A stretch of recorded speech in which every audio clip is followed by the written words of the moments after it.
Robert the doll that I thought wasn't here, but is now here. So I'm a little scared of that. You guys don't like serve any pairs of underwear, do you? Like extra pairs of underwear? Okay. Just making sure. It is with good reason that Key West is called the Isle of Bones. Over 500 years ago, Spanish explorers came across a great expanse of bleached white bones. Those are the Calusa Indians. The Spaniards named the island Bone Island. So here we go, ghost tour. Ghosts and gravestones. Jeremy looks like he's ready to go. Ready to meet Robert. You've waited this entire time for Robert? Yeah. Brought my own hat to meet Robert. Yeah. You don't think he's gonna haunt you at all? Common is a residual. This is when a sighting can occur. Energy is literally blasted into the atmosphere. An imprint of an event plays over and over again in a loop. And sometimes sound is involved, such as footsteps or music. The third kind, the rarest, is a poltergeist. The literal German translation of this term is noisy spirit. Reports of these date from ancient Roman times. Painter and author Robert Eugene Otto. However, a more famous Robert lived there. Robert the doll. The doll lived in the tower room. Its beady eyes would stare at children in the street. They would cross the street to try and get away, if not avoid the block entirely. At one point, the turret room was undergoing repairs. Workers felt the doll to be glaring at them. When they turned their backs, their tools were moved. When they turned around, the doll's position had changed. Even its facial expression seemed different. Typical day for Robert.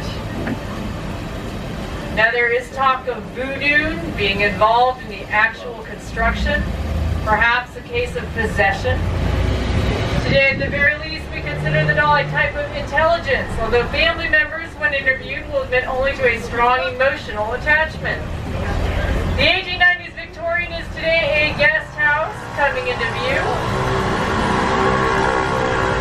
And as you see here in the front is the tower room where the doll lived.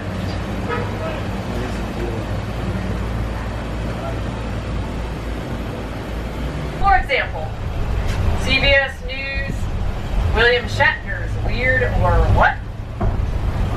At the Atlantic Paranormal Society, the convention in Clearwater, he was one of the main attractions. Experts in telekinesis and ESP surrounded him. He had his photograph taken with a special camera, and folks, he has an aura. In case you don't know, that means he's alive. It's blue at the top and purple at the bottom. I'd advise you to pay special close attention to this next part of the story. I'm going to be giving you some of Robert's history. It might come in handy down the road. Robert is a unique handmade doll dating from the turn of the last century. He stands about 40 inches tall, just over a yard, stuffed with wood wool called Excelsior. He wears a sailor costume. His size suggests he was fashioned in the image of the living 4-year-old boy, Robert Eugene. There is talk of voodoo being involved in the actual construction. A curse placed by Bahamian Navy as she was dismissed. A parting gift. Seems very sweet. But what does she have in mind?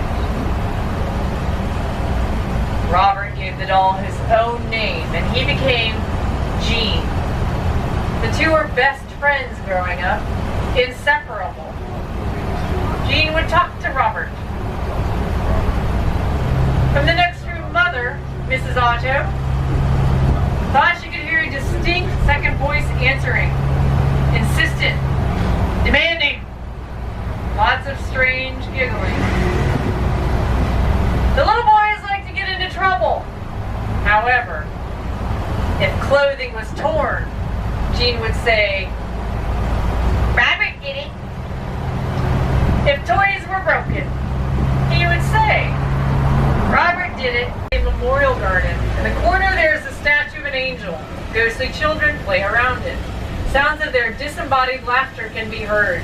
They're believed to be the residual remains of a horrific fire next door. And John Fleming, a successful proprietor, donated this property for the church to be built. This is actually the 4th church on site. 2 were taken out by hurricanes, another by fire as well. Mr. Fleming is buried beneath the building and stipulated he wants to remain there forever and ever.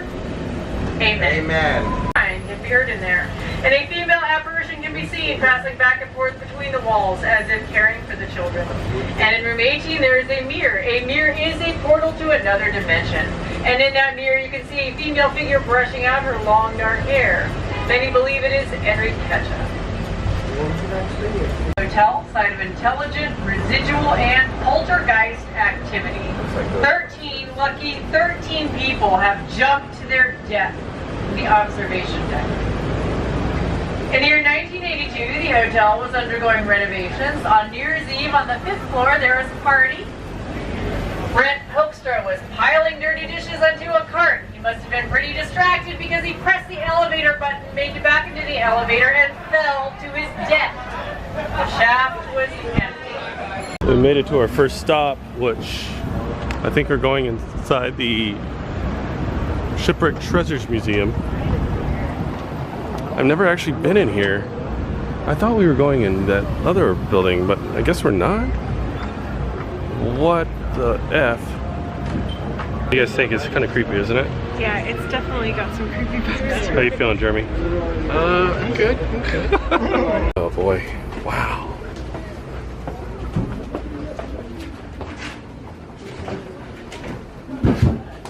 Okay. That's what it's like after hours when it's all dark and it's like lit like this. It's like super creepy. Like look at that right there. An authentic silver bar. This tour, you will hear a lot about objects and artifacts known to hold immense power. This silver bar is part of one of the most cursed treasures in written history. It is pretty heavy. It's 64 pounds. So they gave us a EMF detector. So I don't know if you guys can see the gauge right there, but as I get kind of closer, and I can read like cell phones and stuff like that, but the closer you get to this, I mean, you can kind of see it starting to gain. It's actually pretty interesting to see.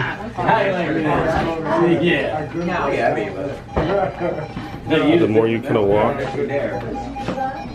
Oh, you see that? What's on this sheet? What is on this bench? But if I move it away, you see it kind of dies. That was crazy. It was like kind of coming after you, like back there. Yeah, that was weird. But it was like following you. You had a ghost follow you home. I don't want that. Check this out. So somebody came in here, they shot themselves, hung themselves, and that photo that you guys saw is literally right there. Wow. Deserted, remote.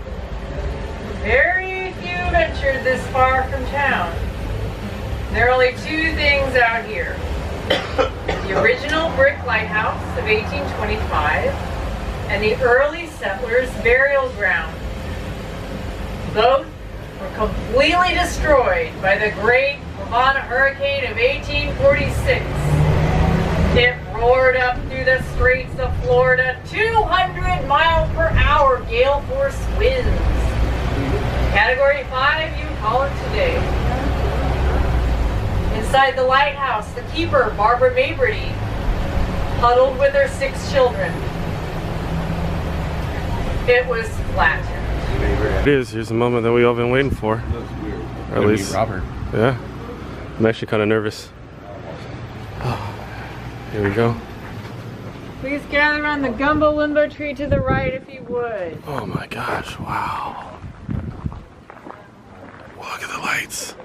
Look at the lights. Oh my gosh.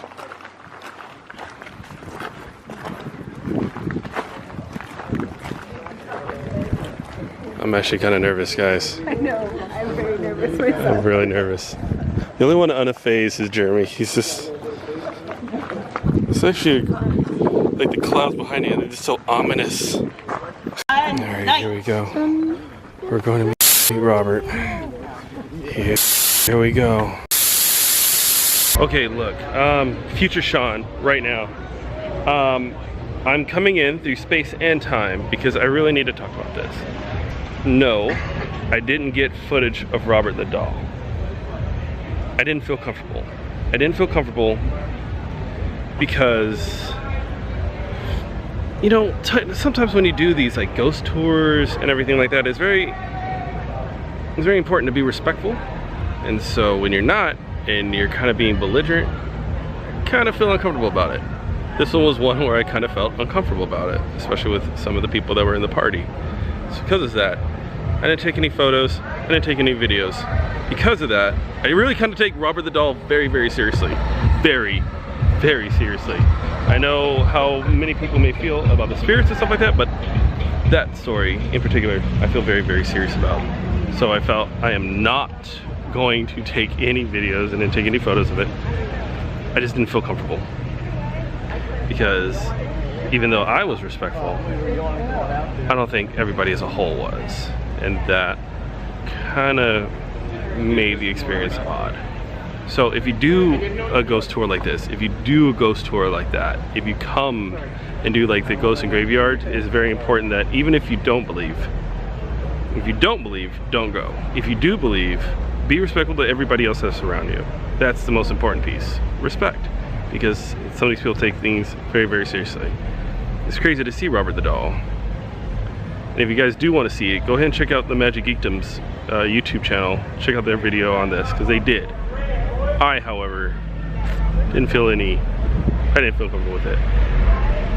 Okay, let's go back into the future. Come back and take the reins, Shawn. That was actually pretty surreal.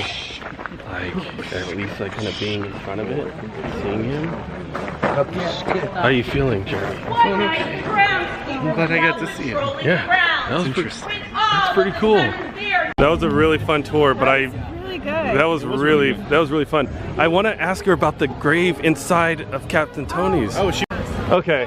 When he expanded the bar, he found it had been the city board. Picked up the floorboards, there were 15 to 18 bodies. Because we saw one that said Elvira. So okay, so that's part of those. We used to tell she may have been hung on that hanging tree. Yeah. All right, that's it. We're done. We've hunted ghosts. We busted ghosts. We saw Robert the doll for our own eyes. It was a little crazy, and